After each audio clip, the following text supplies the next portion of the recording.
Assalamualaikum teman-teman. Pada kesempatan kali ini kita akan belajar mengenai materi kelas 12 yaitu substansi genetik pada submateri DNA dan RNA ya.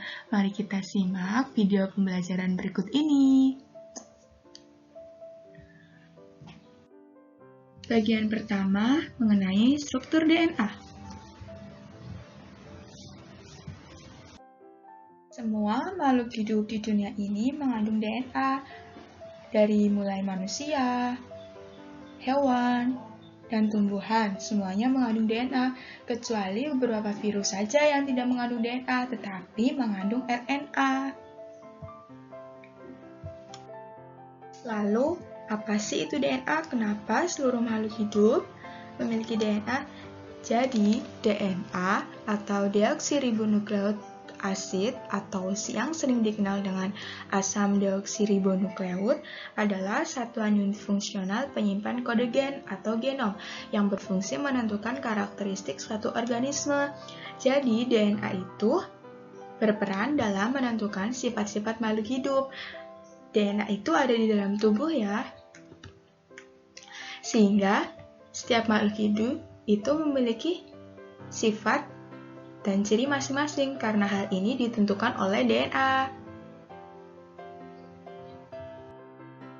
DNA memiliki struktur berupa helix ganda antiparalel atau double helix antiparalel, yang artinya pita yang terdiri dari rantai ganda yang berlawanan sejajar. Sel eukariotik dan sel prokaryotik, DNA letaknya berbeda ya. Pada sel eukariotik, DNA terletak di dalam nukleus. Jadi, di dalam nukleus itu terdapat kromosom. Kromosomnya itu berpasangan. Setiap makhluk hidup tentu memiliki kromosom. Nah, DNA itu terdapat di dalam kromosom itu. Sedangkan pada sel prokaryotik, misalnya pada Archaebacteria, kromosom yang mengandung DNA itu terletak di dalam sitoplasma. Itu tersusun atas banyak nukleotida, sehingga disebut polinukleotida. Setiap nukleotida itu terdiri atas satu fosfat, satu gula pentosa, dan juga satu basa nitrogen. Sedangkan untuk gabungan antara gula pentosa dengan basa nitrogen tanpa fosfat itu disebut dengan nukleosida. Nitrogen pada DNA itu terdiri atas 4 macam, yaitu yang pertama golongan purin, terdiri dari adenin dan guanin, dan yang kedua golongan pirimidin, yaitu sitosin dan timin. Yang perlu diingat, pada basa nitrogen ini setiap basa nitrogen itu berpasangan dan pasangannya itu selalu tetap. Misalnya pada adenin selalu berpasangan dengan timin, sedangkan guanin selalu berpasangan dengan sitosin. Nah, ikatan yang menyebabkan pasangan ini disebut dengan ikatan hidrogen. Ikatan hidrogen ini bersifat sangat lemah.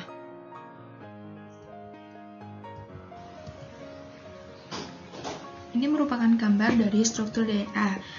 Telah dijelaskan ya bahwa DNA itu memiliki struktur berupa tangga tali terpilin ganda atau double helix. Double helix ini tersusun dari gula dan fosfat sebagai induk atau ibu tangga, kemudian basa-basa nitrogen dengan pasangan tetapnya sebagai anak tangga.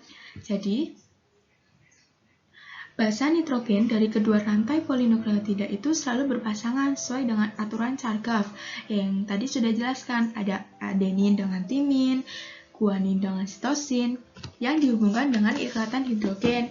Kemudian juga ada dua ikatan lainnya yang menghubungkan antara fosfat dengan pentosa disebut dengan ikatan fosfodiester, sedangkan ikatan antara basa nitrogen dengan gula pentosa disebut dengan ikatan peptida. Kemudian, tadi kan kita lihat bahwa pada gambar struktur DNA itu ada angka 5 dan angka 3. Apa sih perbedaannya? Jadi, arah 3 itu selalu berakhir pada gugus hidroksil pada atom karbon ketiga, sedangkan arah 5 berakhir pada gugus fosfat.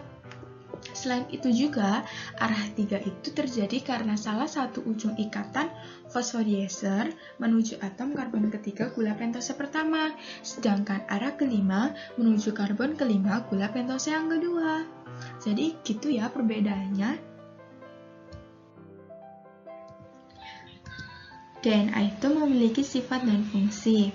Sifat DNA itu bersifat autokalis, artinya dapat menggandakan diri, dan juga bersifat heterokalis, yang artinya mampu memintesis molekul lain seperti RNA. Berdasarkan dua hal berikut, jadi DNA memiliki fungsi sebagai berikut. Yang pertama, membawa materi genetik ke generasi berikutnya. Kemudian, mengatur aktivitas sel baik secara langsung maupun tidak langsung. Yang ketiga, menyintesis RNA, dan yang terakhir sebagai arsitek atau perancang dalam sintesis protein. Kemudian, pada bagian kedua, kita akan membahas mengenai struktur RNA ya. Jadi, RNA atau yang biasa dikenal dengan asam ribonukleot adalah satuan unit fungsional penyalur kode gen yang berasal dari DNA. Jadi, RNA itu dibentuk oleh DNA melalui proses transkripsi. Struktur RNA ini berbeda ya dari DNA. Kalau DNA itu berupa double helix, kalau RNA itu hanya berupa rantai tunggal. Letak RNA itu ada di dalam sitoplasma, tepatnya di dalam ribosom dan nukleus.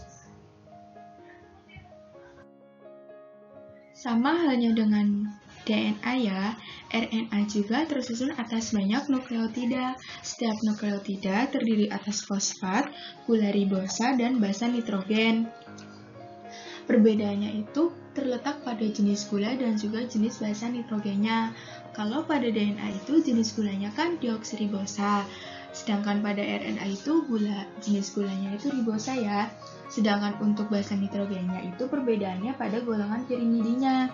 Karena pada RNA itu golongan pirimidinya itu terdiri atas urasil dan sitosin.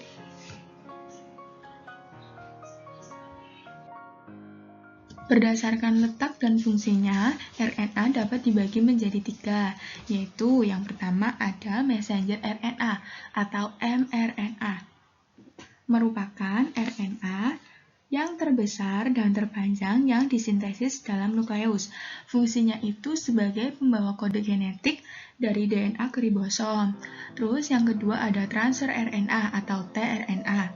Merupakan RNA yang rantainya terpendek. Fungsinya itu sebagai penerjemah kode-kode yang dibawa oleh RNA di peptida dan juga membawa asam-asam amino ke ribosom untuk disusun menjadi protein. Oleh karena itu, tRNA merupakan penerjemah kode atau kodon, maka disebut juga dengan antikodon.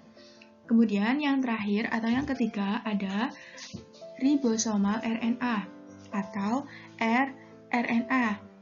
Merupakan komponen penyusun ribosom yang jumlahnya banyak. Selain itu, fungsinya juga membantu dalam proses sintesis protein. Berikut ini merupakan gambar dari jenis-jenis RNA ya. Yang pertama itu ada messenger RNA atau mRNA atau disebut juga dengan RNA duta. Kemudian yang kedua ada transfer RNA atau tRNA, dan yang ketiga ada ribosomal RNA atau rRNA. Jadi, fungsi RNA itu sendiri yang pertama itu sebagai perantara antara DNA dan protein dalam ekspresi genetik karena berlaku untuk semua organisme hidup dan juga sebagai pelaksana dalam sintesa protein. Berikut ini merupakan perbedaan antara DNA dan RNA ya. Yang pertama itu letaknya. Letak DNA itu di dalam nukleus, mitokondria, dan sitoplasma. Sedangkan RNA terletak di dalam nukleus, ribosom, dan sitoplasma. Kemudian rantainya. Pada DNA, rantainya itu ganda dan panjang, sedangkan pada RNA itu tunggal dan pendek. Selanjutnya, perbedaannya juga terletak pada gula pentosa. Telah dijelaskan bahwa DNA itu gula pentosanya berjenis deoksiribosa, sedangkan RNA itu pada jenis gulanya itu ribosa. Kemudian ada basa nitrogen. Basa nitrogen DNA itu terdiri atas pasangan adenin dan timin serta guanin dengan sitosin. Kemudian pada RNA itu pasangan basa nitrogennya itu adenin dan urasil dan juga guanin dengan sitosin. Jadi pada DNA itu dikenal dengan basa timin, sedangkan pada RNA itu dikenal dengan basa urasil. Yang kemudian itu kadar. Kadar pada DNA itu tetap, sedangkan pada RNA itu berubah-ubah tergantung pada sintesis proteinnya. Kemudian jenisnya, jenis DNA itu ada dua, DNA sense atau kodogen dan juga antisense. Sedangkan jenis RNA itu ada tiga. Yang pertama mRNA atau RNA duta. Yang kedua ada rRNA atau ribosomal RNA. Dan yang ketiga ada tRNA atau transfer RNA. Dan yang terakhir, perbedaannya itu terletak pada fungsi. Fungsi DNA itu sebagai hereditas atau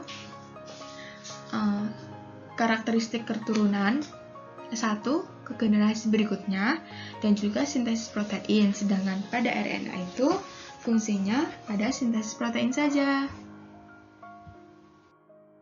Berikut ini merupakan gambar dari DNA dan RNA ya, dapat diketahui perbedaan-perbedaannya.